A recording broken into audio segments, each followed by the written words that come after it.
Hello বন্ধুরা, welcome to my channel. সবাই ভালো আছো? আশা করি ভালোই আছো। তো দেখো, আজ চলে এসেছি আরেকটা রেসিপি নিয়ে, কুমড়ো ফুলের বড়া। তো কুমড়ো ফুলগুলো দেখো এরকম সুন্দর করে গোটা গোটা আমরা ধুয়ে নিয়েছি। এবার বোটার কাছ থেকে এরকমভাবে কেটে নিয়ে ভিতরে যে কুড়ি মতো থাকে সেটা আমরা বার করে নেবো। দেখো সুন্দর করে এরকমভাবে আমাদের কাটা হয়ে গেছে। এবার দেখো একটা ফুলের মধ্যে আর একটা ফুল দিয়ে আমরা সাইড থেকে পাপড়িগুলো এরকমভাবে মুড়িয়ে ভেতরে দিয়ে দেবো। তো এরকমভাবে বড়াটা করলে কি হয় যে না বোঝা যায় যে একটা কুমড়ো ফুলের বড়া খাচ্ছে, মানে কিছু একটা বড়া খাচ্ছে। যদি সিঙ্গেল করা হয় তা ততটা একটা বোঝা যায় না। তো আমরা এখানে ব্যাটারটা বানিয়ে নেবো। এর মধ্যে নিয়ে নিয়েছিলাম 100 গ্রাম বেসন, 100 গ্রাম হচ্ছে চালের গুঁড়ো, আর হচ্ছে আপনার এক প্যাকেট আর কি পোস্ত, মানে কিছুটা পোস্ত দানা, আর 5টা মতো কাঁচা লঙ্কা আমরা আদা বাটা করে দিয়েছিলাম, মানে হালকা পুরো ফিনিশিং বাটন আর কি। আদা বাটা মানে তাই বলি আমরা আর কি।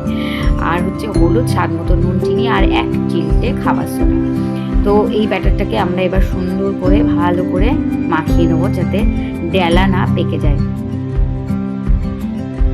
দেখুন আস্তে আস্তে ধীরে ধীরে মাখতে থাকবো।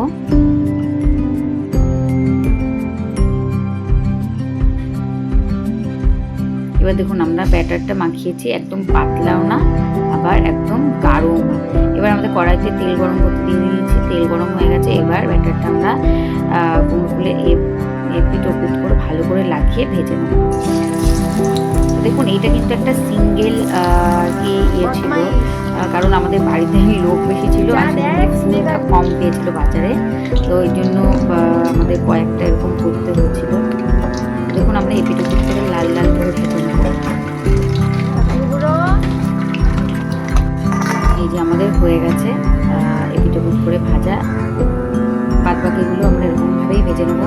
আর আমাদের সেদিনকে আর একটা বড়া করা হয়েছিল, পুঁই শাক পাতার আর কি বড়া।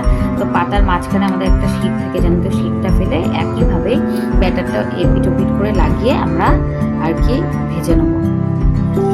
বন্ধুরা, আমার ভিডিও যদি ভালো লেগে থাকে তো অবশ্যই তোমরা লাইক কমেন্ট সাবস্ক্রাইব করে দিও প্লিজ। আর যদি ফেসবুকে দেখে থাকো তাহলে লাইক কমেন্ট শেয়ার করে দিও আর ফলো করে দিও আমার চ্যানেলটাকে প্লিজ। আর এই দেখো আমাদের হয়ে গেছে। তো গরম গরম খুব সুন্দর আর খুব দারুণ লাগে গরম ভাতে। তো অবশ্যই বাড়িতে তোমরা একবারে এই রেসিপিটা বানিয়ে খেও, খুব সুন্দর সুস্বাদু লাগে। সকলে ভালো থেকো, টাটা।